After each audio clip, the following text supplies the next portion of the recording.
this meeting of the State Board of Medical Licensure to order. Dr. Cleveland, do we have can you do the roll call, please? Oh, I guess that comes, we moved it to a different place now. That's fine. Forget the roll call for now. We'll do it in a minute. I would like to take a moment though to just say thank you to our court reporter, Lori Busick, who hangs out with us. We appreciate you. And at this time, we'll do the invocation and the pledge. The invocation will be by Dr. Dodson, and Dr. McClendon will lead us in the pledge. Please stand. Let us pray. Almighty God, we pause to say thank you for all of your blessings and for another opportunity to do work on behalf of Mississippians. And as we begin this work, we ask that we be reminded to clothe ourselves in love, which binds us all in perfect harmony. And now let the words of our mouths and the meditations of our hearts be acceptable in the sight, O Lord, our strength and redeemer. Amen. Amen. I pledge allegiance to the flag of the United States of America and to the republic for which it stands, one nation, under God, indivisible, with liberty and justice for all.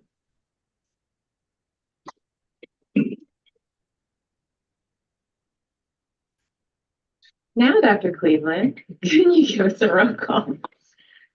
Thank you, Madam President. Dr. Owens. Present. Dr. Lippincott. Dr. Joyner. Here. Dr. McClendon. Here. Dr. Kennard. Here. Dr. Gersh. Here. Dr. Gibbons. Here. Dr. Dotson. Here. Dr. Loper. Major General Eric Herron. Mr. Breland. Here. Ms. Gaines. Madam President, you have a quorum. Thank you. So at this time, we would like to pause for any announcements or public comments.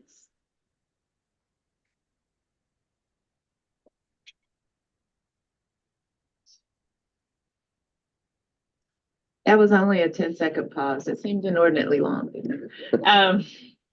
So hearing none, we'll move on to the Executive Director report.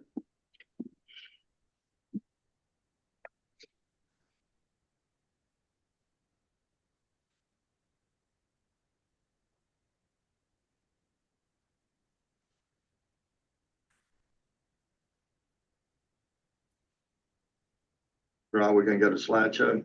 Thank you.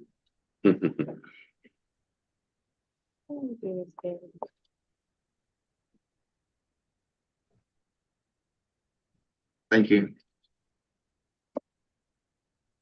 So this report, July 17th, 2024, is for May and June. License issued. MDDO, we issued 167 new licenses. It was 98 the last reporting period. Podiatrists, one the last reporting period. PAs, 6 and 6. We did have one new acupuncture license, which I think that brings us to 13 acupuncturists in the state now. And through the compact, we had an additional 220 licenses, which was up from 103. We issued 10 letters of qualifications to our physicians for multiple state licensure, and we issued 561 certifications to other states.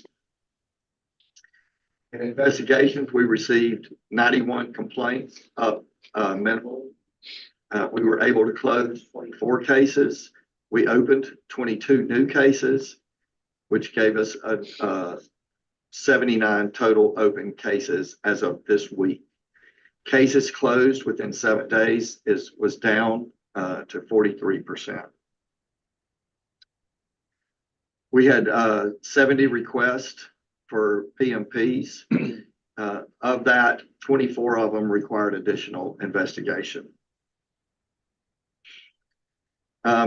We have now closed renewal system as of June 30th for renewal season.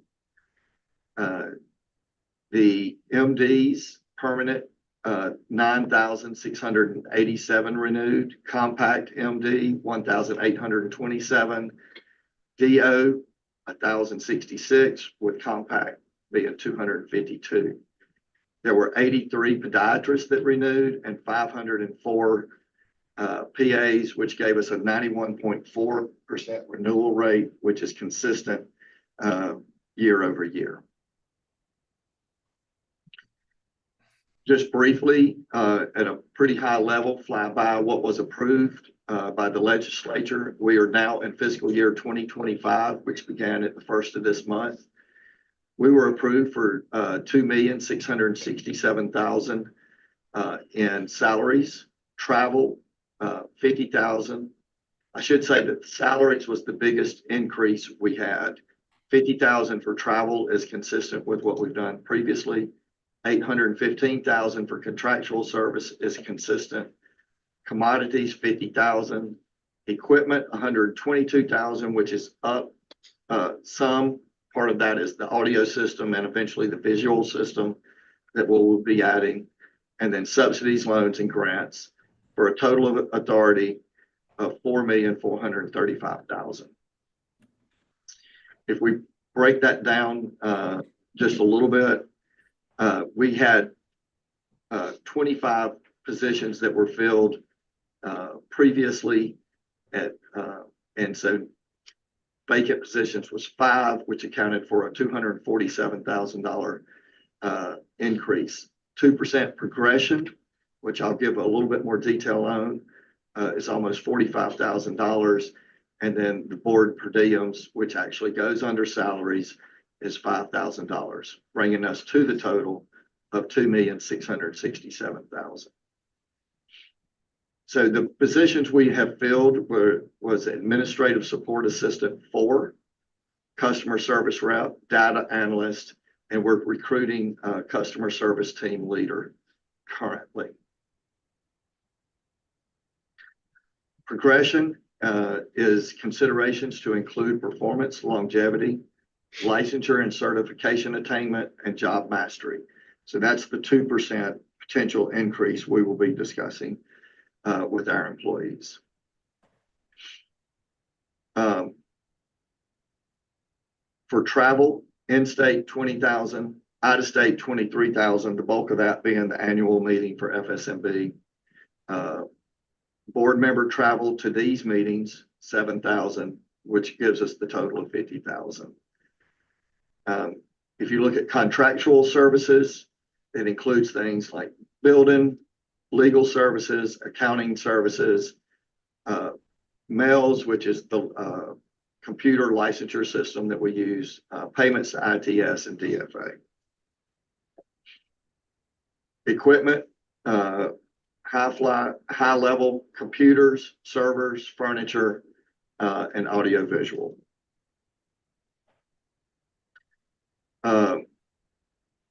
Contractual is physician health program, 600,000.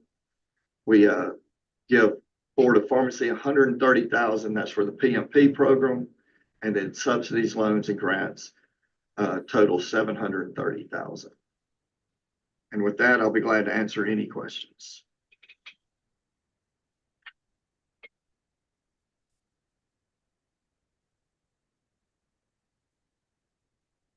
Any questions, anyone? All right, thank you. I would just add, next meeting, we will present our request for 2026. So y'all will know where we are on that. So this time we have a resolution and presentation for major general hearing.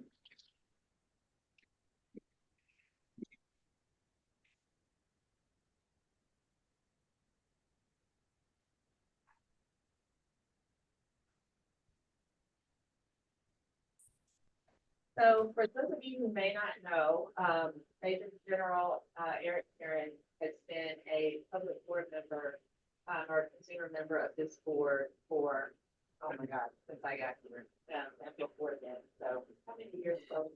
I really don't know. Yeah, I know it's at least been 7 or 8. And probably even more. Due to one of the benefits of longevity is that sometimes you have a slight decline in your health. Major Karen has not been able to be an active participant in our board meetings for quite some time. And so we wanted to take the opportunity to give him flowers while he's still alive and to give him this resolution of appreciation. So I'll read it for you. And Shova Gaines, who is also our consumer member on the FSMB board and represents us nationally as a federation, is going to, he's also been a colleague of Dr. Aaron's in this role. I'm sorry, maybe been on is going to accept this on his behalf. But the resolution reads, whereas Major General retired Eric Aaron faithfully and conscientiously served in the Mississippi State Board of Medical License board member for 10 years. And whereas Dr. Aaron discharged his duties with firmness, dignity, and compassion, always striving to implement both the spirit and letter of the Mississippi Medical Practice Act, thereby working for the greater benefit of the board and citizens of the state of Mississippi. And whereas during his years of service, Mr. Aaron continually and graciously gave his efforts, time, and abilities toward fulfilling his responsibilities as a consumer board member for the board, always respecting the rights of licensees, patients, and others while performing his duties. Therefore, be it resolved that the Mississippi State Board of Medical Licensure, on behalf of the board and the people of the state of Mississippi, by means of this resolution, express to Mr. Aaron his gratitude and appreciation for his services during the years he devoted to the board and the state of Mississippi. And be it further resolved that a copy of this resolution be read upon the minutes of the board and a copy be given to Mr. Aaron to be present to him highest esteem of the board. Dated this, the 18th day of July. Second. 2024. That was just because we were planning for this. Right. I know that's they took from it. So I was gonna do this one. Link that my attorney sent me. So you're in now? Yes, I see you. I see everybody. Okay, good.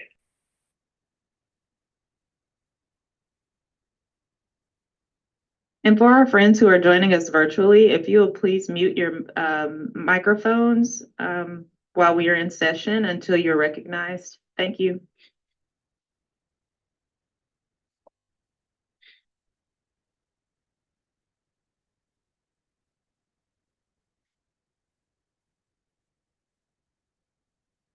So for those of you who had a chance to know Major General Herron, you know he was quite a lively character. And his presence on this board was greatly appreciated. He was always a good contributor, and he is definitely, his absence has been palpable for us.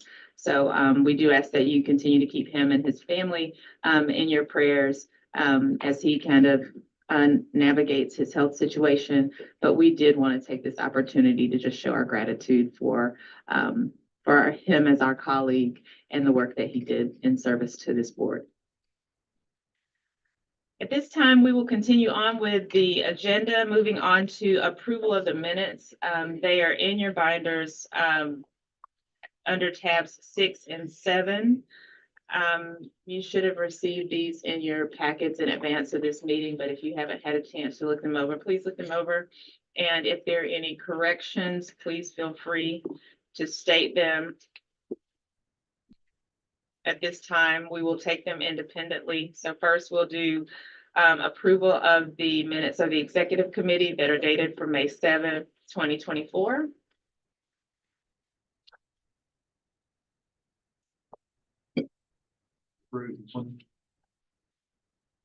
Second. And I will say that this says, so it says on the agenda, it says dated May 7th, it's dated May 8th. on the actual document. And I think that the 8th is correct because we had both of those on the same day, correct? Isn't that right? Yeah. So the date on the agenda actually doesn't reflect the actual dates. So the minutes are correct. So we have a motion to approve these minutes. Is there a second? Was there a second? Second. Okay. All in favor? Any opposed? Any abstentions? Thank you. Those minutes are approved. We'll move on to the next, which are the minutes from the Board of Medical Licensure meeting that was held on the 8th and the 9th of May of 2024. That should be behind tab 7. And there's no tab 8 PS.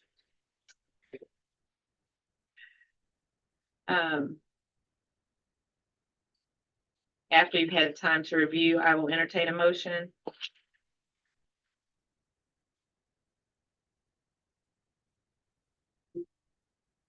Is there a second? Second. All right, all in favor? Aye. Any opposed or any abstentions? Fantastic. Those minutes are also approved.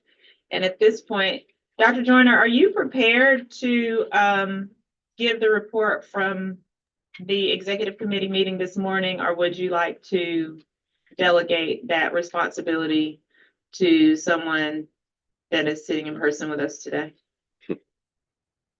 I would, under the circumstances, I apologize, but I would like to delegate that to you or whoever. So thank you. Dr. Dotson, you have your record of our. Okay. You'll give me 2 seconds. We will.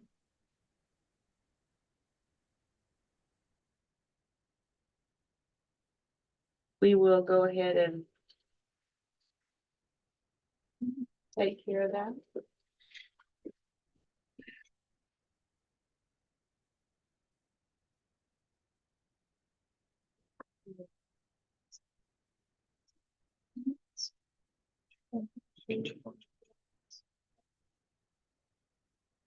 Yeah.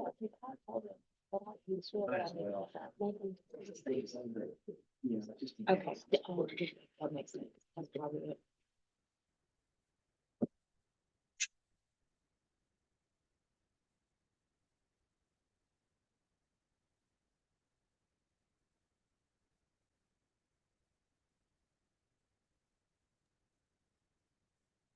Madam President, if you wish, I could go ahead and put together the report.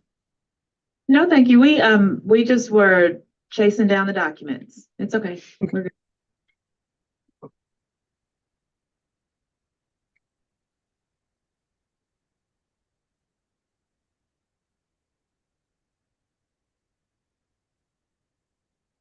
So you know the order. It should be the very first one behind that manila folder. So because Dr. Joyner is joining us virtually and we had the benefit of being able to record the decisions here in real time, Dr. Dotson is going to read on behalf of Dr. Joyner, who is our secretary. Dr. Joyner was participatory in the executive committee this morning and fulfilled his role and responsibilities, but we're going to have Dr. Dotson give the report. Thank you. Thank you, Madam Chair. The executive committee met this morning and the results of the decisions of the committee were as follows. In the appearance of Dr. Wesley Bennett for consideration for an exception, who was requesting an exception to Rule 1.4, extended mileage of the collaboration with nurse practitioners. The motion was made to table this matter into the next regularly scheduled executive committee meeting, which will be in September. On the appearance of Dr. Timothy Callaghan, the board, the executive committee moved to approve to grant the exception for a 2080 hour in-state physician practice requirement of the regulation for collaboration with nurse practitioners. in the appearance of Dr. Duncan Gurdon. Get on. Gadon, okay. The executive committee, made a motion and it was approved to approve the request for the exception of Rule 1.4, the extended mileage of the collaboration with nurse practitioners. And is that the last one? No. Nikki LeBlue. You got two now. Okay, and then in the matter of Nikki LeGlue, the board, that the committee recommended that the request for the mileage extension approval and an exception to the 2080-hour in-state physician practice requirement be approved, but as it pertains to the practice of sleep medicine.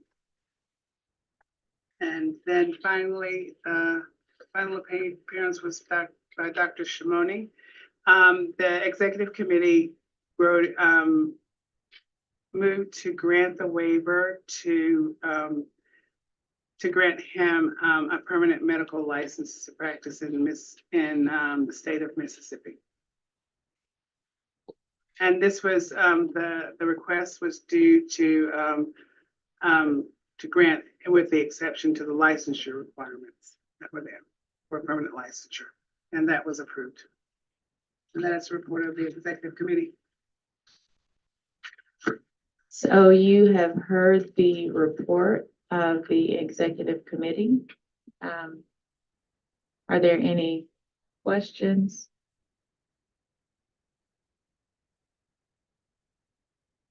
Is there a motion to accept?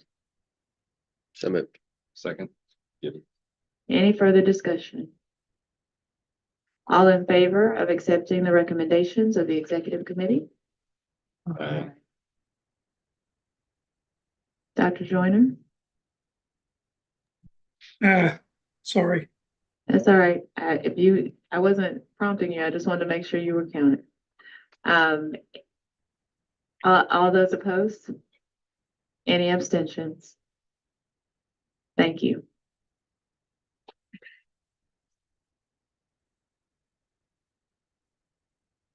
Next item on our agenda is a waiver request for compounded semaglutide.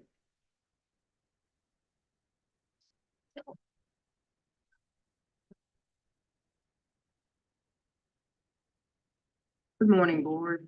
I'm Dr. Edric Kimmel, and I'm here to request an exemption for the GLP-1 receptor agonist and GIP receptor drug classes from MSB-ML Rule 1.5F.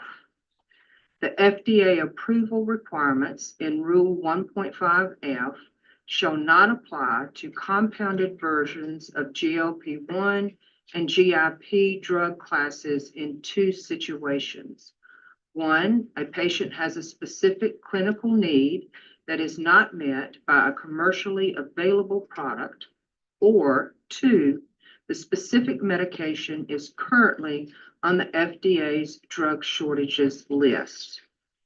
If any compounded GLP-1 or GIP drugs are administered or dispensed, the licensee has a duty to make reasonable, good faith efforts to confirm that the pharmacy supplying the compounded medications has either obtained the active pharmaceutical ingredient from a US-based repackager or wholesaler that has performed API verification testing to confirm the supplied certificate of analysis, or the supplying pharmacy has independently performed AIP verification testing to confirm the supplier's COA.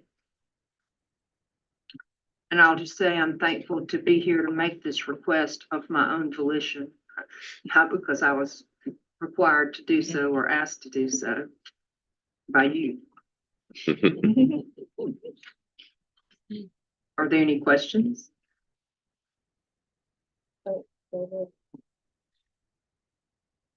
Dr. David McClendon, an internal medicine physician. I'm very experienced in these drugs. Can you just tell me about yourself and your career and your practice? Sure. I'm a board certified obstetrician gynecologist. I actually practice just gynecology here in Jackson. I have been in private practice since 2000.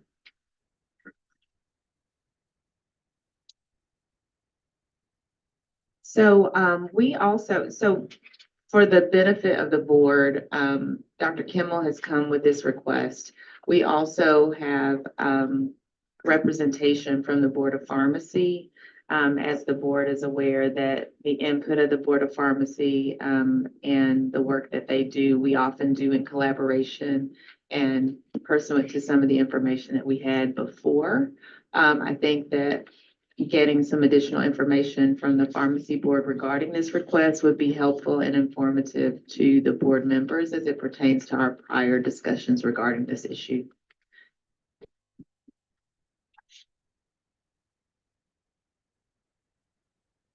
Thank you all for having me today. My name is Todd Deere. I'm the Associate Director of the Board of Pharmacy. Just to give a little bit of background, as you know, we guys have presented information to you via Susan last time around this area of drugs. A lot of interest in this class of a trade, a lot of need from that perspective. But things have changed since comments were given last time. And so I do want to clarify, these are comments just from staff. This is not anything officially from our board, but based on what we see in the market, which as you guys, I'm sure with the board medical licensure staff, we get a lot of information on this. And so just trying to provide information pursuant to what we're seeing as staff with the Board of Pharmacy. So I think the big change from last time that we were here, the pharmacies that were compounding this were only the 503A pharmacies, which is your kind of mom and pop pharmacies, regular traditional pharmacies, which is completely in their scope to compound. But the rules are a little different for them and what they call 503B pharmacies. There now are some 503B pharmacies which act a little bit more like manufacturers, still pharmacies, but they have to vet their product coming in more. And that's reflective of there are sources now that have the semaglutide vapes that are from FDA approved facilities. That doesn't necessarily mean that the FDA has been in there and vetted that process, but that they will at some point.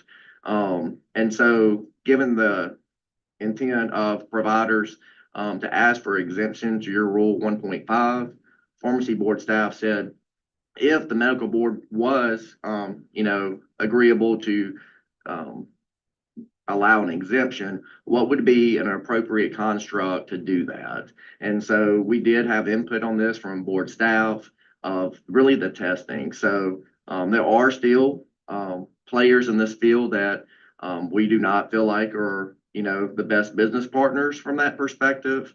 We have seen a lot of different things. As you guys know, there are legal things out there that every party would still have to consider for themselves. However, just from the safety perspective, we feel like if that partner is getting it through a wholesaler that's doing testing to confirm the COA, or a repackager, which repackagers are required to do the testing to make sure that their partners that they're getting the API, it's legitimate and it reflects what is on that provided COA, then that would be appropriate. The 503Bs, they have to have a process for vetting their supplying partners as well. That includes testing. And then a 503A can either get it from one of those parties that has tested it, or they can contract with a lab themselves to test. We feel like that's the safest way to provide a construct to try to meet a need and for there to promote safety. Still, would be some due diligence needed by all partners. But to us, that's the biggest change. At the time before we were here, we were not aware of anybody that was testing semaglutide vapes. At that time, there was a lot of issues with assaults, and there weren't any major players listed with the FDAs that had the base available. So that's the change. I'll be happy to take any questions, and I appreciate the opportunity to give that feedback. Thank you. Any additional questions either for Mr. Deere or for Dr. Kimmel? I have a question. When I read this, it says that the licensee has a duty to make reasonable good faith efforts. The licensee is the physician. Yes. Because if a physician does that, I believe he's legally responsible for a lawsuit that comes out of it. But I'm not sure that most physicians in this state have the know-how or the time to do this type of inspection guarantee. So it looks like they really need it, but they're moving it to the physician. And I'm not sure that's the appropriate way to do that. That'd be hard. Yes, please. Paul Barn. Dr. Gersh, the intent of that language, and obviously this is for consideration by the board. This is simply, as Todd said, a proposed structure for the board to consider. The requirements for the testing are on the pharmacies. Obviously, that is not the business of this board.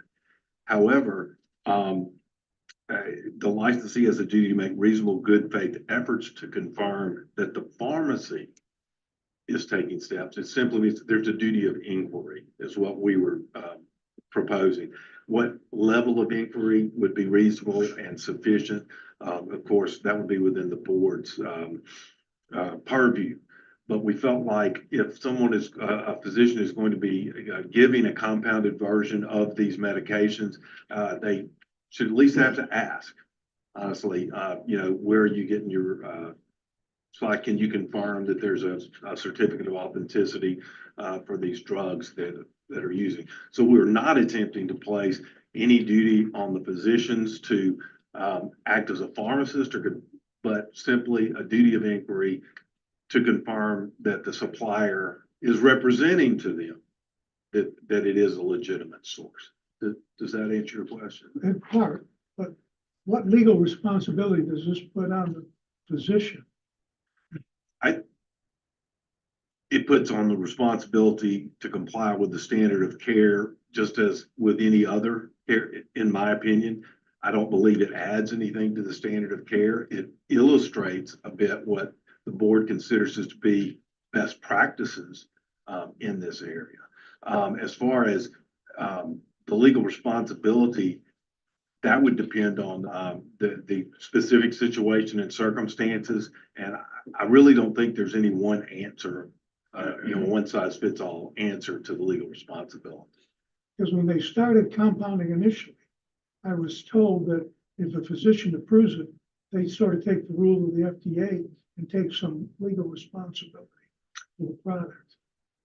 I believe, and Dr. Cleveland, of course, is the physician. I am not, but the doctor takes responsibility for the medications that they issue. When you're dealing with a legend drug, of course, you have an FDA approved drug.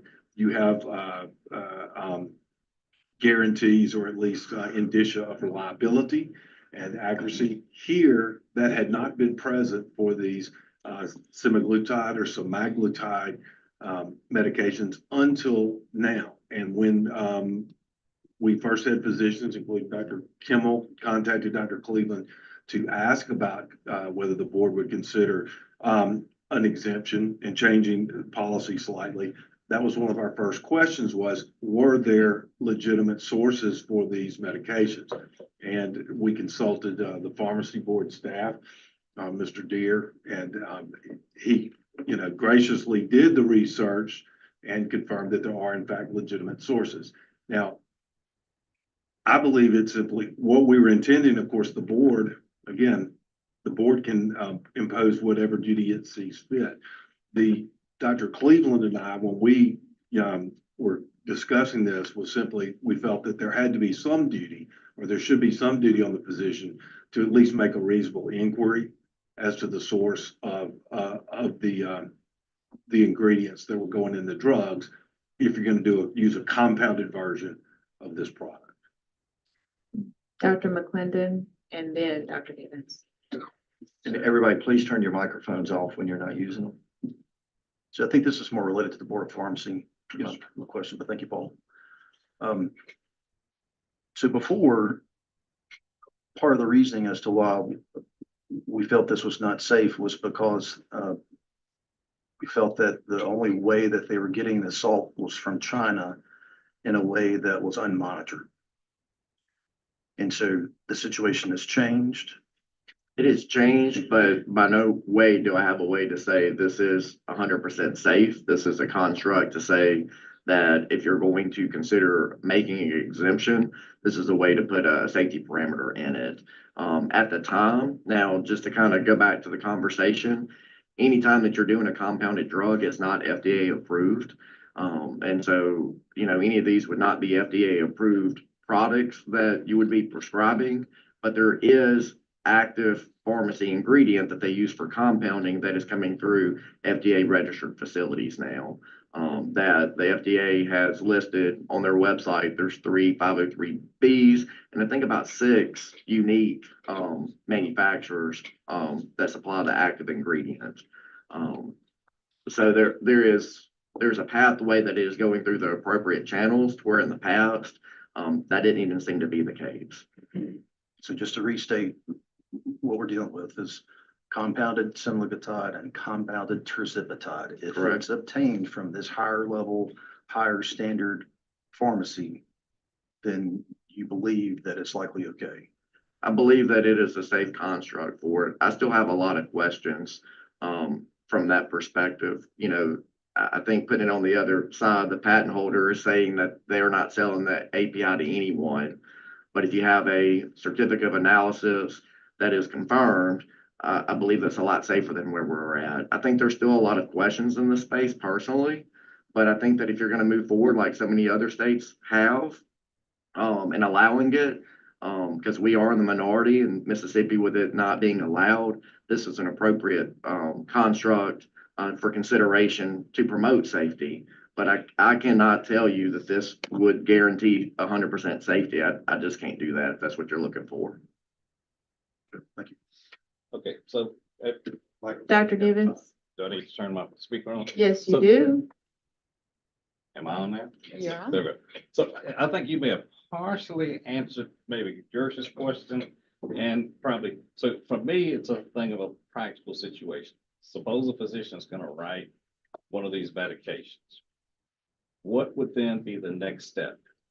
Where does the patient get the medication, or in a sense, is there a list of approved pharmacies that we could say, okay, you can pick, you know, order from here, here, or here. And then that would be basically compliant with what's being proposed. Otherwise, it's kind of still writing the prescription, but nobody's got any idea what's the safe source. So do you see what I'm saying? Is there any sort of direction as to here are approved pharmacies or something of that measure? Sure. That would then we could say, well, these 5 pharmacies at this time, and then maybe there are 20 other places at some other point, but at least, you know, allows compliance. Otherwise, we're really right back to square one. Sure. With the problem. I think that there would be some legal considerations on every party. I would think it would be doubtful that the Board of Pharmacy is going to supply a list of these are approved pharmacies for this. You know, if you look in this space, there are lawsuits that get added daily on this for different parties in that. I'm not privy to the details of those lawsuits, if it's because marketing it as the branded product, which obviously would be a no-no from that perspective. You know, I have some thoughts on that, but I don't foresee being able to provide you with a list. You know, I could provide this board with the facilities where the APIs are registered with the FDA, but you have to remember that are, you know, supplying that API. You have to remember that doesn't mean the FDA has been in there and certified that product. It just means that they are under the FDA's purview and they're saying, hey, we are supplying this product per our normal policies and procedures.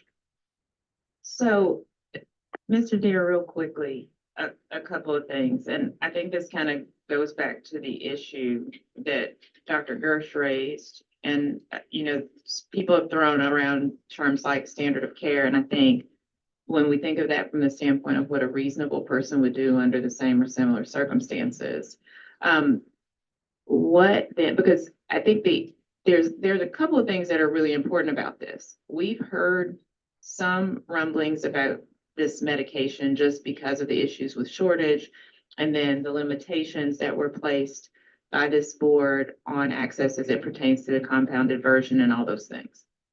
But there seems to also have been a gap in communication where people didn't really understand why that happened. And it is a great concern to me in particular that the people who are writing these medications and who were calling for compounded medicines did not all have the level of awareness that those compounded medications that they were writing for might not be safe.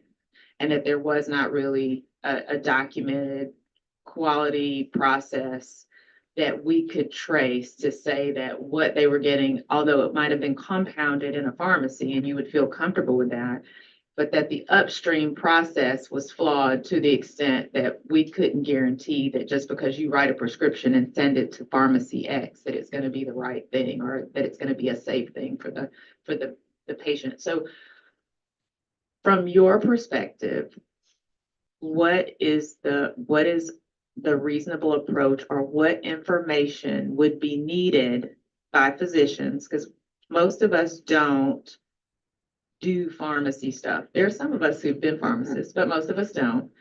What information do physicians who are interested in writing this and the compounded version, and they want to try to do their best, a reasonable effort to assure that they are writing something that's going to be safe to the patient that they're writing it for, because nobody's writing it to hurt people. What questions or what's the information that they need to at least feel comfortable that there's some kind of oversight or process that would make that compounded version safe as opposed to just some random compounded version that we don't know? Like, is there specific information that a physician's office or a doctor can ask or can include on their prescription or in the message to the pharmacy so that they know that they're getting a safe version or a safer version of this medication that's compounded? Sure. I think that the conversation that has to have is with that partner that's chosen to send, and I'm assuming that these are being sent electronically and not just being given on a prescription pad and take it, wherever. I'm assuming that there's a conversation, where the prescription is going. Is a little bit more due diligence there to ask that partner, are you getting your API from a place that is testing and that can confirm the COA?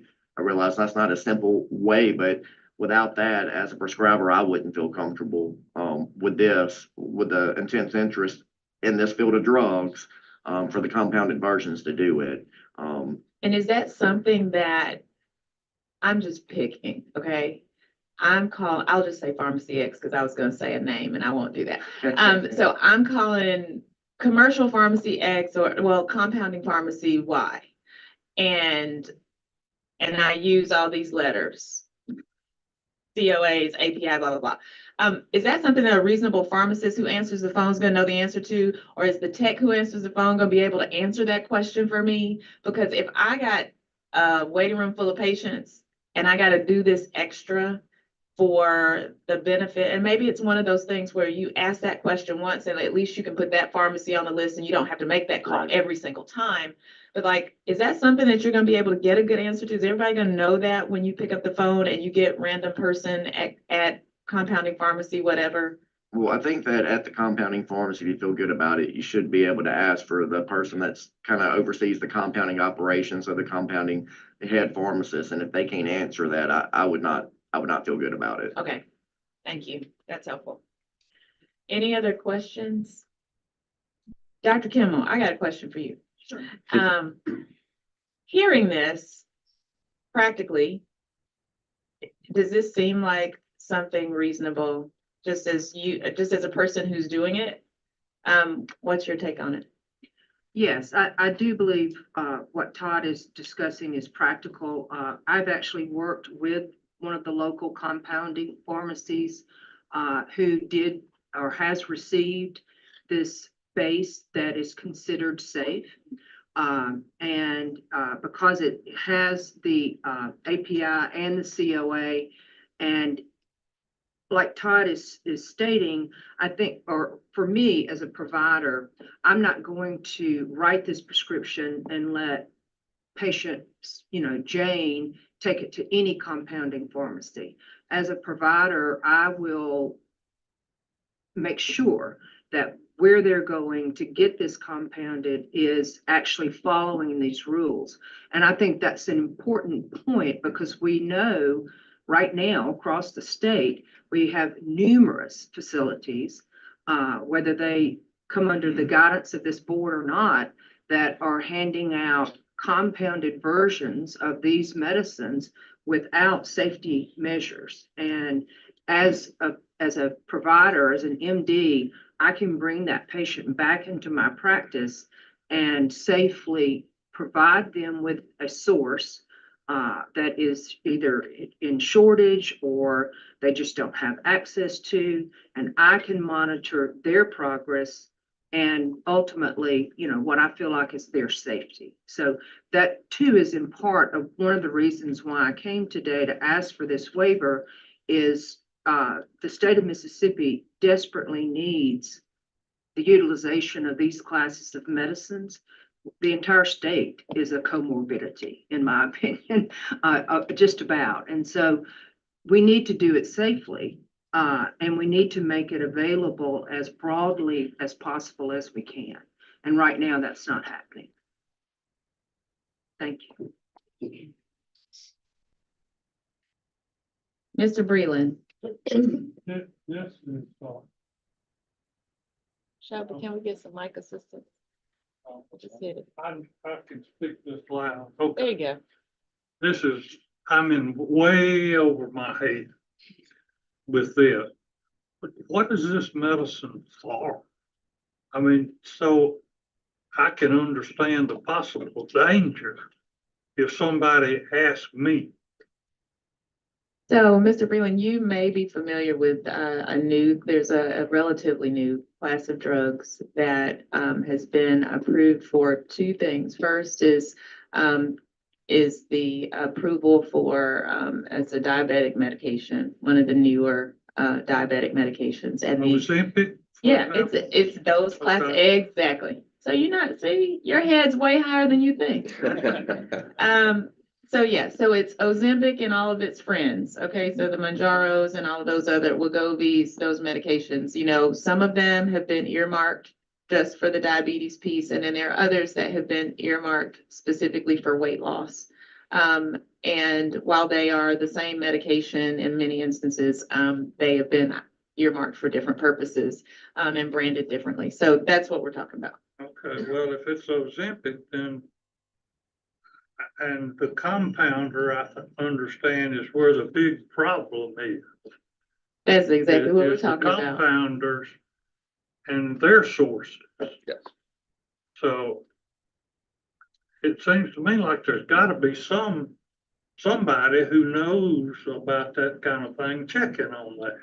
Well, so the update that we just heard from Mr. Deere speaks exactly to that. And that before, while there wasn't really a lot of understanding about the oversight and the process, and while it is not uniform right now, there are some places where there are safety measures in place. And so that's kind of what we are being asked to reconsider or to consider as it pertains to what we've done in the past. So maybe we can loosen some of those restrictions because now the concern for safety, while it is still present, we do have some pathways that would create opportunities for there to be safety measures, and we can kind of at least feel confident in those pathways as opposed to just shutting everything down, because now we have a few pathways for safety.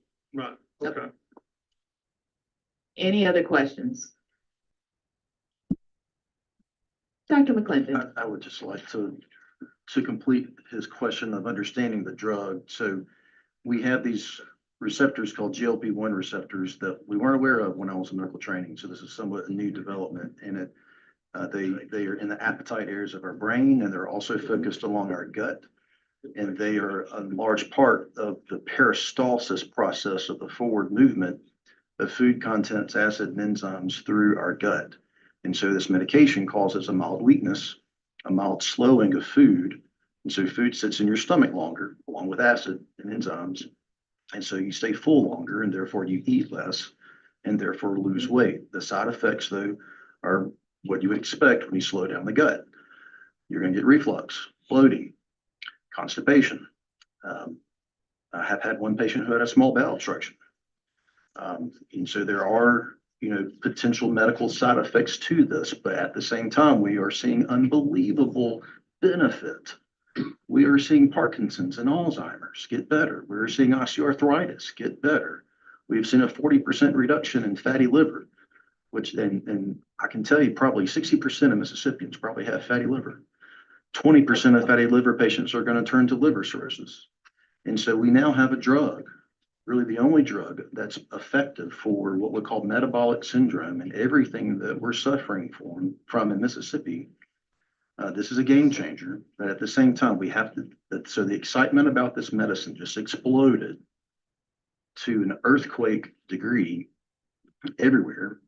But we have to make sure we're doing this safely. But this is a very, very exciting game changer medication for the health of Mississippi. That's my spiel. Thank you, Madam President. Thank you, Dr. McClendon, for that infomercial on the GLP-1s. I'm just kidding. These can be yours for $19.99 plus shipping and handling. Okay, any other questions or comments? If not, is there a motion?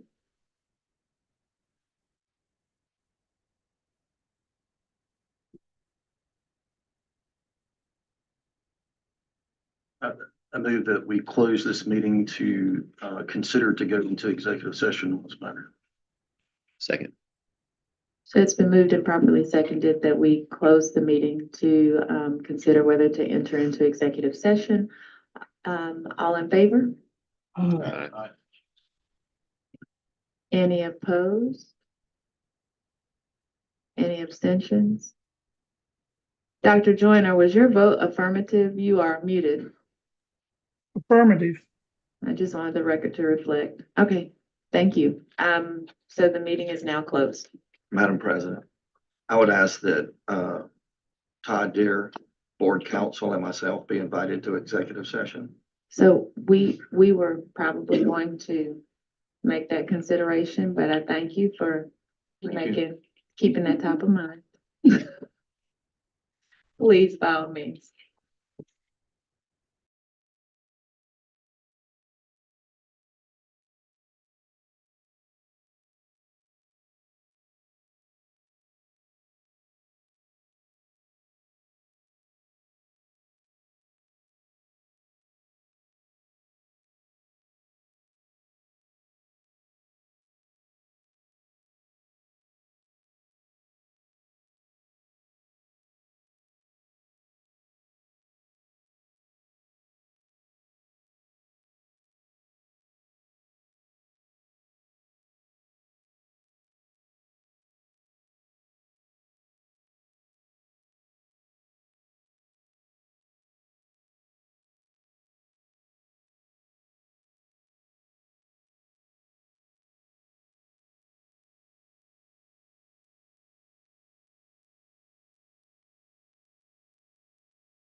All opposed?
And then Dr. Dotson will give the decision of the executive committee. I'm sorry, of the board. I'm in a different meeting.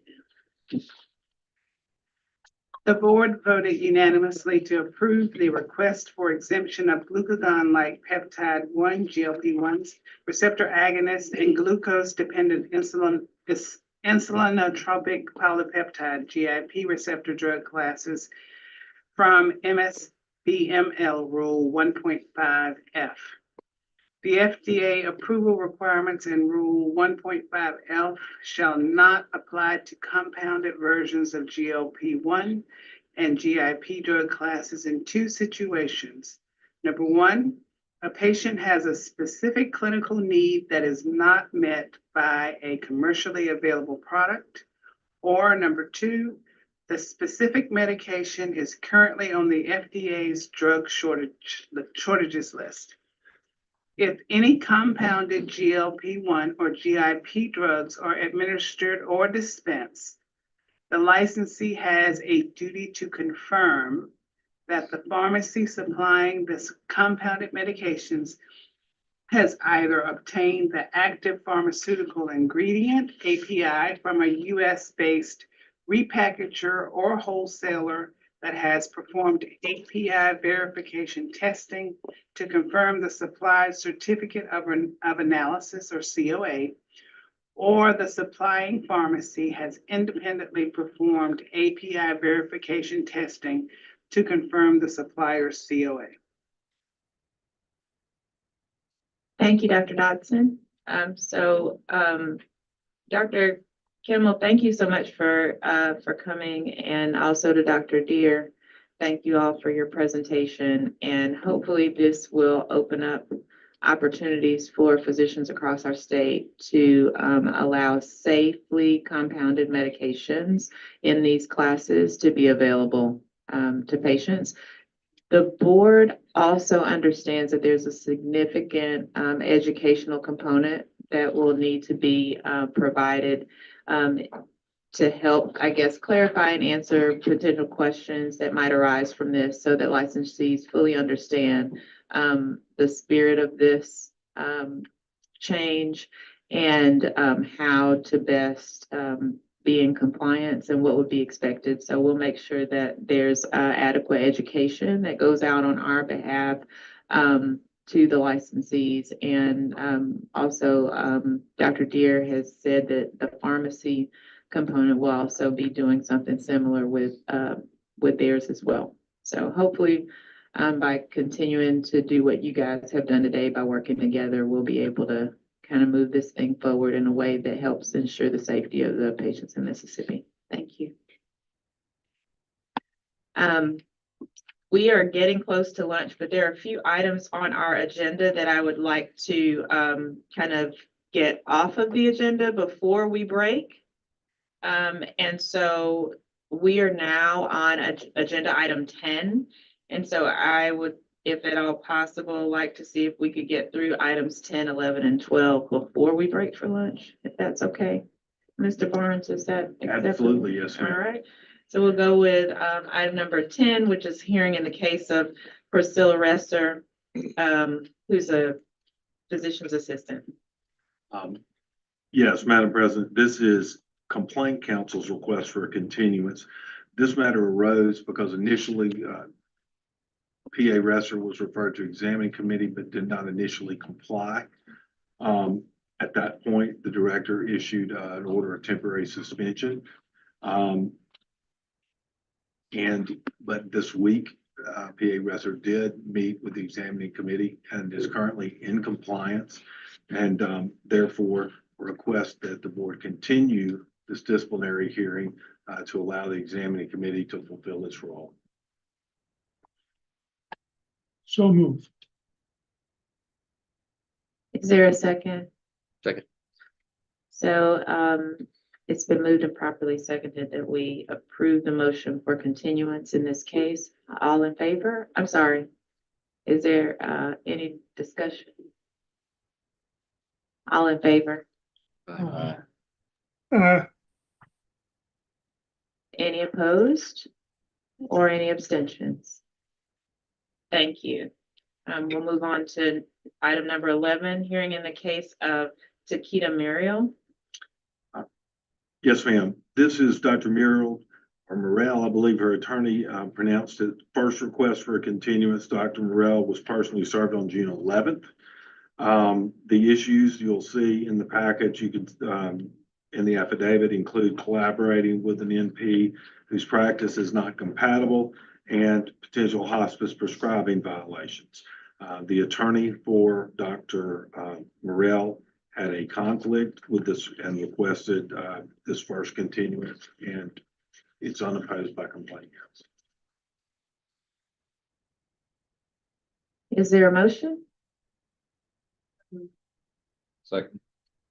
So it's been moved and properly seconded that we approve the motion, the motion for continuance. Any discussion?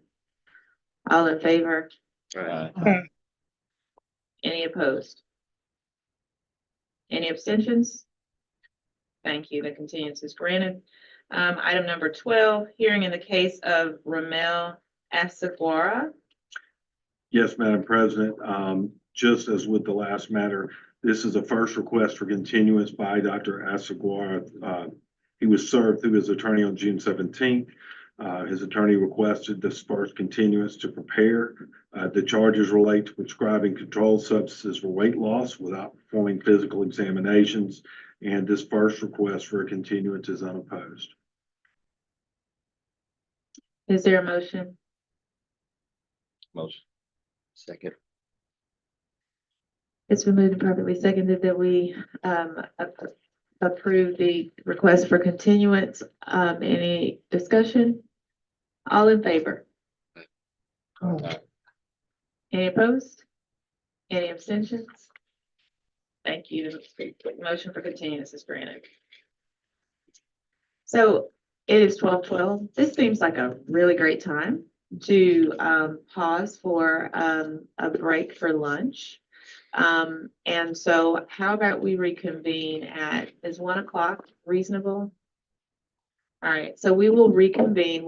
We will recess for lunch and we will reconvene at 1 p.m. Thank you very much. Yes.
So, we've reconvened, our recess is over, we can go ahead and continue with our agenda.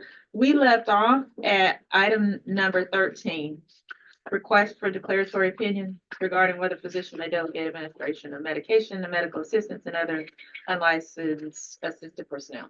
Madam President, due in part because we have a special guest from the Attorney General's office, Special Assistant Attorney General Wilson Minor, who is here to discuss the pending litigation, which is item 16. I would request the board consider swapping agenda item 13, the request for declaratory opinion, and item 16, so we could go ahead and cover agenda item 16 now. That would be of great assistance to Mr. Minor. That's fine, Okay, well then at this time. because we didn't really do a official, accepting of the agenda, so we don't need to make a motion to amend it in any way, so we're good. All right. Well, at this time, I would ask you, Madam President, to entertain a motion to close the meeting, to go into, to consider going into an executive session pursuant to section 25-41-7-4B for a strategy session with respect to pending litigation, when an open meeting would have a detrimental effect on the litigating position of the public body. Is there a motion? I'm just reading the whole. statute Yeah, there, obviously. I saw it. Is there a motion? Make that motion. Madam President, I move to close the meeting to consider whether to enter into the executive session on this matter. Is there a second? Second. Second. It's been moved and properly seconded that we close the meeting to consider whether to go into executive session, regarding 25-41-7-4B and all that stuff that Paul said that is written down in front of us. All in favor? Aye. Any opposed? All right, thank you.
We are now back in open session and Dr. Dodson will give a report from executive session.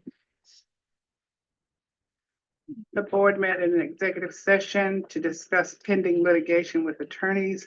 No action was necessary. Thank you. Now moving on to item 14 on the agenda. This is a Zoom appearance by Dr. Howard Bromley. And just for the record, Dr. Bromley is accompanied by his attorney, Mr. John Alexander.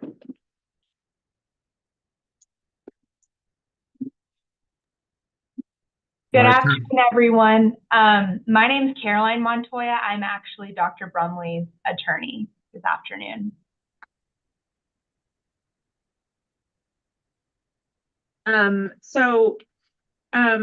Ms. Montoya, do you have another client on our agenda for today as well? Just Dr. Brumley. Okay, so then I think, my apologies, I believe that our agenda might be incorrect.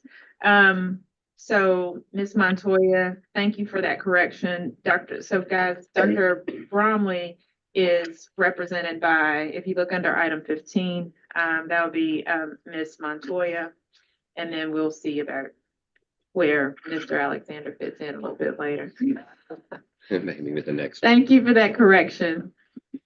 Yes, of course. And apologies, and I'm Paul Barnes. I'm the board attorney and complaint counsel, and I'm requesting that we have a full transcript from the court reporter for this matter. And in case either I probably have just a few basic questions for Dr. Bromley, and the board may have some questions for Dr. Bromley. So I would ask that he be sworn at this time, so that any discussion or answers he might give will be under oath. Dr. Bromley, if you'll raise your right hand, please. You do solemnly swear or affirm the testimony you're about to give will be the truth, the whole truth, and nothing but the truth. Yes, ma'am, I do. Dr. Bromley, we only have one camera angle, so that's it. For the board's benefit, Dr. Bromley was in pain management practice in Tennessee, also licensed in Mississippi. The events that led, this is a mirror action. The events that led to his discipline in Tennessee occurred from roughly 2016 to 2019. It involved collaboration with an APRN and controlled substances. Dr. Bromley and the APRN inherited several outlier patients, is the exact phrase that the Tennessee board used. Patients with extreme chronic pain issues who required very high doses of pain medication. I think over several years, they attempted to wean them and to monitor their care. Ultimately, the Tennessee board, though, was not satisfied with certain aspects of the care. And as I understand the order, and the Tennessee order is in the materials in your book, it was primarily that Dr. Bromley and the APRN had not jointly developed collaboration protocol and guidelines to address and restrict, give her guide rails in how she practice and how she should prescribe controlled substances. The Tennessee consent order, which was in March of 2024, the primary discipline was a reprimand, requirements for CMEs in prescribing and record keeping, and a civil penalty of $2,500.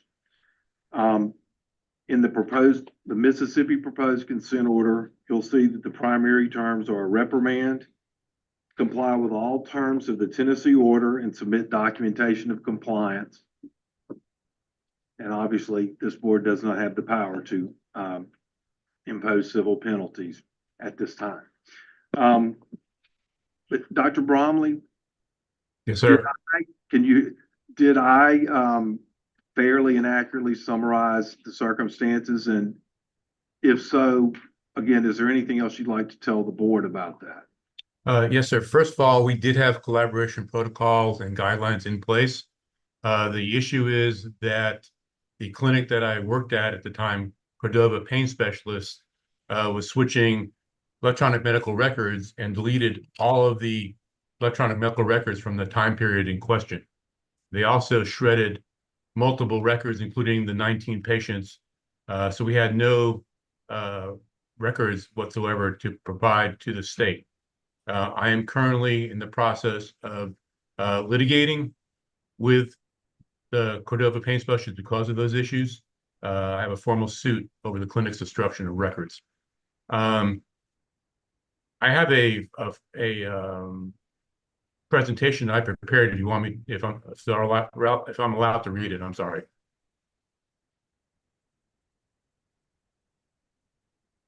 I don't have any more questions. I have just a couple of questions. Yes, sir. But just to confirm for the record that you have agreed to the terms in the Mississippi consent order of accepting a reprimand and that you will comply with all requirements of the Tennessee order and submit documentation of your compliance to this board, correct? Yes, sir. I've already completed all the coursework and I've submitted it either yesterday or this morning. I have no further questions for Dr. Bromley. Does the board have any questions?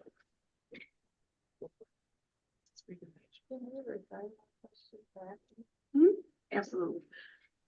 Dr. Bromley, can you hear me? My name is Alexis Morris. I serve as the hearing officer in this matter. You may proceed with your presentation when you're ready. Okay, thank you. So, Madam Chairperson, board members, good afternoon.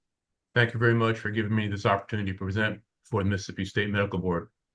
On March 6, 2024, the state of Tennessee ratified a formal order and reprimand of my medical license based on prescribing practice at a clinic that I worked at in 2016. I would like to further explain and clarify this situation. I'm a board-certified anesthesiologist who completed a dual fellowship in critical care and pain medicine in 1984. I went into practice in 1985. I have served honorably in the Army for 26 years in various medical and command positions. I have personally opened chronic pain clinics in public hospital systems, the Department of Veterans Affairs, and the military. In every position, I have practiced honestly, ethically, and responsibly. I formally became the medical director of Cordova Pain Specialist in May of 2016. Prior to starting that position, I met with the advanced practice nurses to discuss issues, including changes to the morphine equivalents due to the recent 2016 CDC publication. I discussed the extremely high morphine equivalents of some patients and that we would have to start tapering those patients. Cordova Pain Specialists had recently inherited a large number of patients with a very high morphine equivalent due to the passing of a local pain medicine physician. His teaching was to increase the patient's narcotic levels until their quality of life was substantially improved. To offset the side effects, he prescribed stimulants and medication for constipation, among other medications. This was not my practice at the time, nor is it my practice now. The advanced practice nurses saw the patients monthly and worked with the patients to reduce their morphine equivalents. I personally saw each one of those patients at least 4 times that year. In many cases, I saw them every month to check on their well-being. I informed them of their high morphine equivalents, and I would have to lower the amount of medication that they had been receiving. Every one of them was offered adjunct therapies, including an intrathecal pain pump and a spinal cord stimulator to help relieve their pain. Every one of them fought my decision and stated that they had a good quality of life and that I had no sound reason to cut their medications. In some cases, they took medications such as methadone or fentanyl or procured illicit medications such as marijuana or cocaine, and they were dismissed. No patients endured severe side effects, and there were no deaths. There is no accepted practice for the tapering of opioids. In most cases, I only recommended a very small taper of 5% per month to be more acceptable to the patients. After they fought back after a 10% monthly taper. It was my goal to keep the patients engaged in treatment while we tapered their opioid medications. For the first week of 2017, when I started keeping statistics, the average morphine equivalence at Cordova Pain Specialist was slightly higher than 136, with a maximum high of 1,152.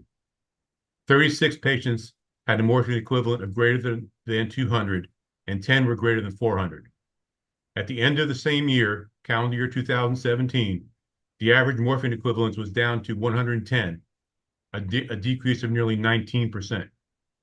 24 patients were receiving a morphine equivalent greater than 200, a 33% decrease, and 5 were still greater than 400, still a 50% decrease, excuse me. Contrast these prior figures with the end of 2018, 1 year later. The average morphine equivalent at Cordova Pain Specialist was just below 99, another 10% decrease. 18 patients had a morphine equivalent greater than 200, a 25% decrease, and 5 are greater than 400. And lastly, at the end of 2020, when I left Cordova Pain Specialist, the average morphine equivalence was just below 62, and the highest was 135. No patient had a morphine equivalent greater than 135. At no time in my career have I started any patient on a high morphine equivalent, certainly not on the levels of these patients. The 19 patients investigated by the state of Tennessee presented with unique circumstances and were outliers in my practice. As evidenced by the above data, the average Cordova Pain Specialist pain clinic patient had a morphine equivalent of 61.74, and most of them were below 50 when I left in 2020. The state of Tennessee felt that based on available documentation, myself, an advanced practice nurse, didn't taper the morphine equivalents of the 19 patients fast enough and did not offer adjunct therapies. I totally disagreed. However, I don't have the supporting documentation needed due to missing records. During the state's investigation, I discovered that after I left Cordova Pain Specialist, they failed to maintain appropriate records as required by law. They switched to a different electronic medical record and deleted older files on the computer systems. Additionally, they shredded many paper records, including the 19 patients. These missing records would have shown that I met with each one of these patients, that I discussed the required lowering of their morphine equivalents, and offered them adjunct therapies such as the intrathecal pain pump or spinal cord stimulator, as previously noted. Due to the missing records, the cost of continuing to litigate this matter with the state of Tennessee, and the possibility of drastic sanctions that would destroy my career, I agreed to a negotiated deal with the state that imposed the minimum discipline required for an opioid case. As an aside, as I've stated, I've already filed a formal suit over the clinic's destruction of records. In compliance with the state of Tennessee order, I signed up for the required courses, I paid all the fines and penalties. I recently completed the required coursework, and I provided those certifications to your board. In conclusion, I did not believe any discipline was warranted, but I chose to negotiate a settlement to avoid further litigation, incurring additional costs, and a risk of more drastic sanctions. Please let me know if you need additional information to resolve your concerns. Thank you. Any questions?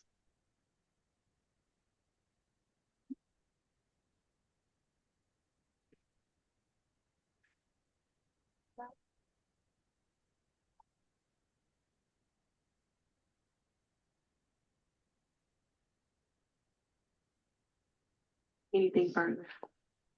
I don't have a question, but Dr. Bromley, I just wanted to say that I practice pain management myself.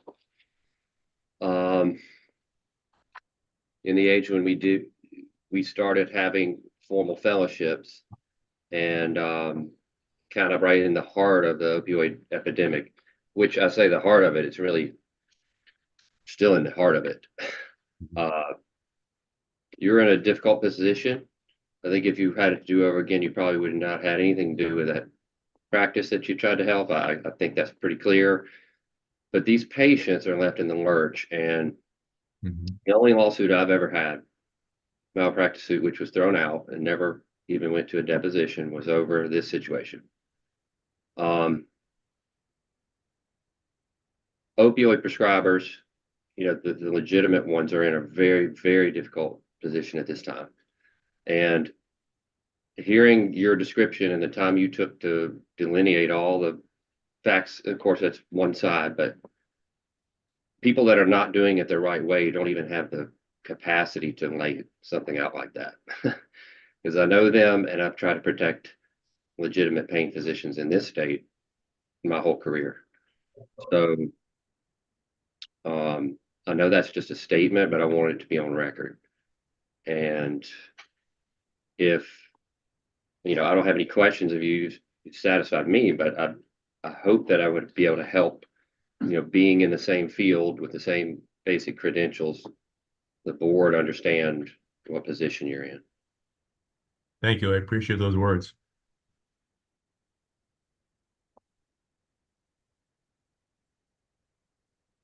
Well, then, Madam President, unless, Dr. Bromley's attorney has something that she wants to say to the board, I would simply request that the board approve the consent order.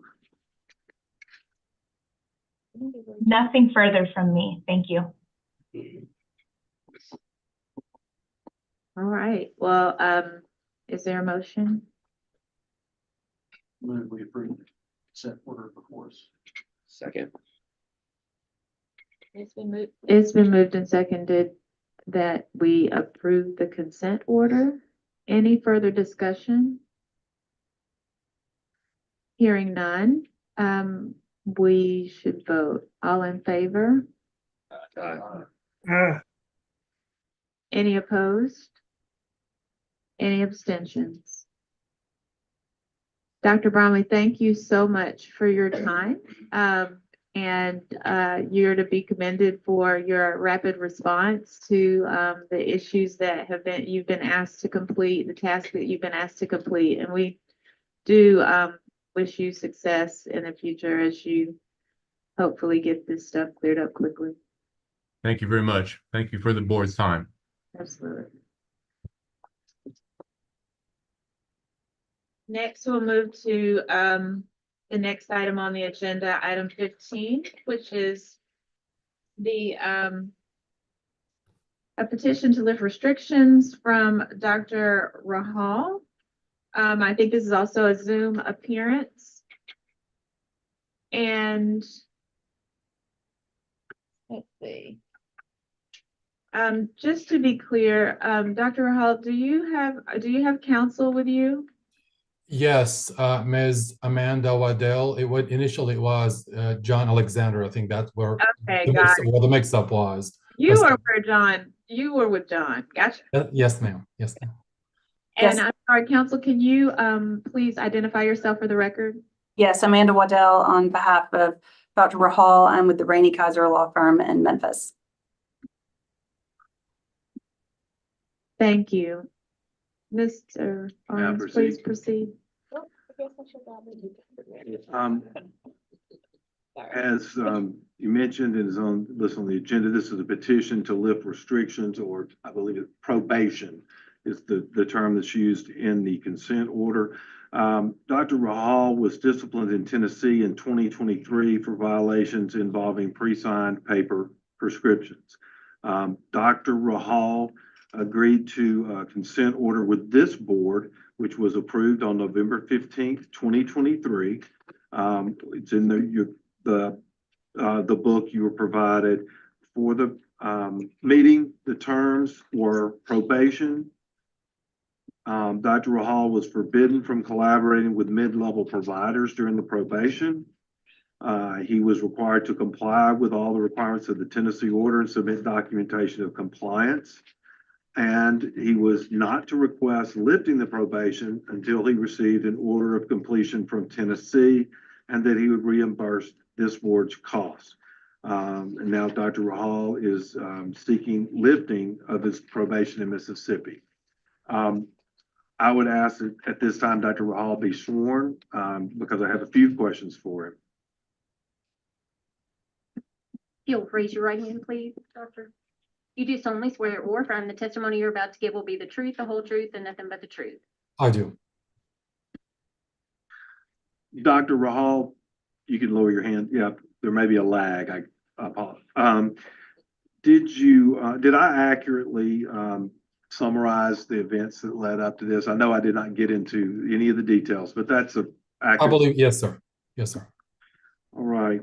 And I just want to go through the documents that you've submitted. You have submitted an order of compliance from the Tennessee Board dated May 28th, 2024, stating that you have satisfied the requirements of the Tennessee order and that and lifting your probation. Is that correct? That is correct, sir. Yes, sir. You also have provided the board with certificates for completing a PBI CME case, best practice prescribing for opioids, pain management, and addiction, correct? Yes, sir. That is correct, sir. There's a letter from our executive director, Dr. Cleveland, to you stating that you were required to pay reimburse this board for investigative costs of $262.48. And the last item in the under this tab, I believe, is a copy of a postal money order from you payable to the board in the amount of $262.48. Is that correct? Yes, sir. So, Dr. Rahal, it is your belief that you have completed all the terms of the Mississippi consent order and that it's fitting for the board to lift your probation at this time. Is that correct? I believe so. Yes, sir. That's all the questions I have. Does the board have any questions?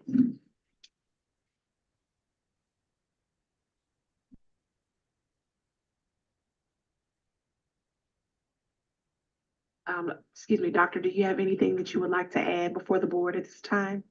No, ma'am. I'm happy to answer any question if you ask me, but I don't have anything to add. I believe I fulfilled the requirements.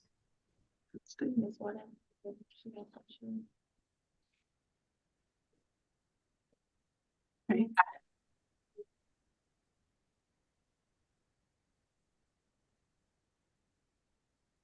Okay, Madam Chairwoman, I'll turn it back over to you. Okay. Oh, is that it for you? You got anything else? Yes, ma'am. I would just ask that based on Dr. Hall's testimony and the evidence he submitted that the board approved the lifting of his probation. Thank you. Is there a motion? So moved. Second. Any further discussion? So, on the motion to lift the probationary status of this license, all in favor? Any opposed? Any abstentions? Motion passes and the restrictions are going to be lifted. Thank you. Thank you. Thank you for everybody's Thanks time. very much for your appearances today. Thank you. Thank you.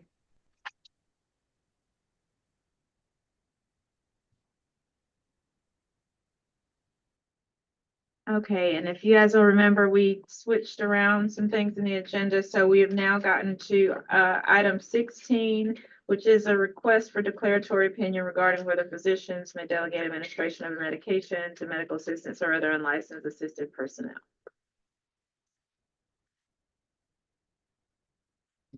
Madam President, in your book, and just so it's clear from the record what you've been provided, there's a request for declaratory opinion as from the board as you described.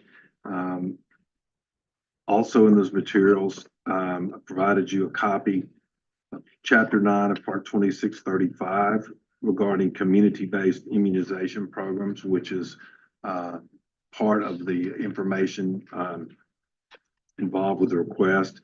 Also provided is a copy of Rule 1.3, which is the procedural requirement, this board's rule with the procedural requirements for issuing declaratory opinions. At this time, I would, first of all, I'd like to say that I do not have extra copies. What's in your book, if you go into executive session and you want to see the documents, please take your books. I do not have extra hard copies, but I would request that this time that the president entertain a motion to close the meeting and to consider going into executive session regarding the potential issuance of an appealable order. Request that I be permitted to attend. Is there a motion? Motion to close the meeting to consider going into executive session. Is there a second? Second. All in favor? Any opposed? All right. We'll be right back. Mr. Barnes, if you wouldn't mind joining us. Thank you very much, Madam President. You too.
open session, and Dr. Dodson, can you give us the report from executive session?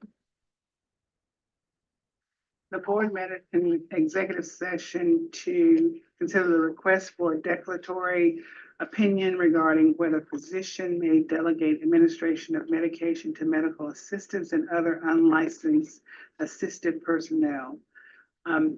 The board will respond by letter within the allotted time. Thank you. Which moves us to the final item on our agenda, which is confirmation of our next board meeting dates. Our next board meeting is tentatively set right now for the 18th and 19th of September. Please check your calendars and your availability. Dr. Gibbons, are you in the country? As long as it's that week, I'm all clear, man. So, you want, it actually is those are not great dates for me either, it appears.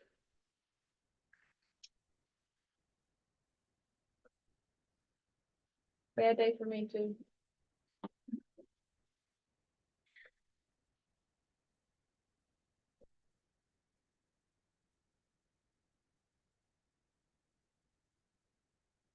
Eighteenth and nineteenth is bad. Yeah, no bueno, muy mal. Yes, ma'am. You want to push it up to? I don't know. You said if it stays the same, what dates work worse for you? Up or back? If you move it back, you're looking at the 25th and the 26th.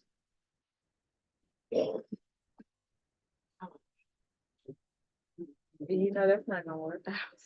Or the 11th and the 12th, which day, I mean, do either of those work? Does one work better than the other? Okay.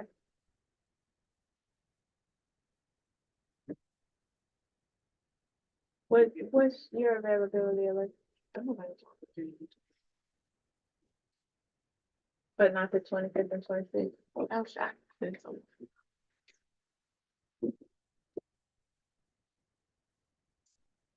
what are we gonna do?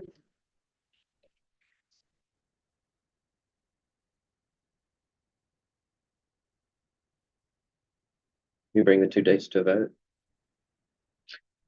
So everybody available on the 11th and 12th, just raise your hand. I'm just counting bodies right now. 11th and 12th.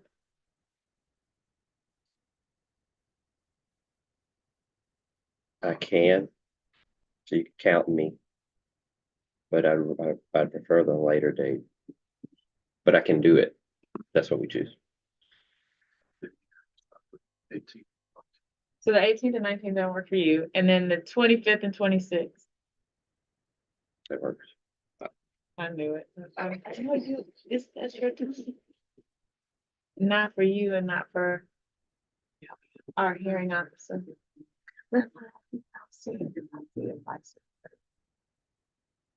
So, oh, that'd be great. 25, 26. Is that too late? Not for us. Okay. Like anything, like. All right. I guess 25th, 26th then. Okay. Aren't you, you're at home, right? You're in it now.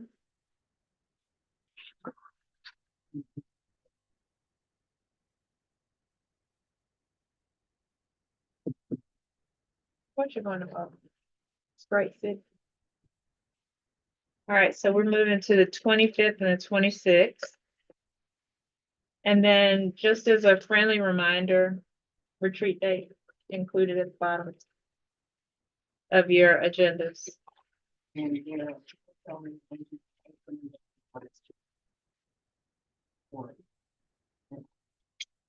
We'll be getting out an email to everybody. Please let us know what the plan goes.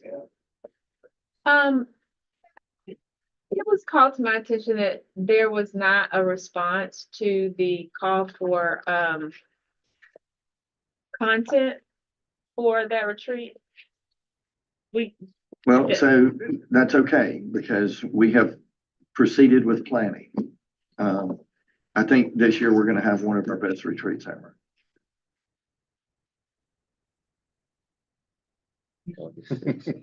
TBD. That's a trust me. It's a teaser. I'll get out an agenda. I'll get an Yeah, agenda. out we there. just thought it was interesting, the solicitation. Hey, what are your ideas? And people I responded, and think we two got people like responded, goose egg. because you're one of the two. And guess who the other one was? Yes. Indeed, we are. Okay, so everybody, all hearts content? 26th and, 25th and 26th for our next meeting in September. Thank you guys for your flexibility. Anything else? If not, you have something, you look like you want to press Oh, your mic. No, I was waiting on any questions. I'm ready to answer questions. Okay. So All right.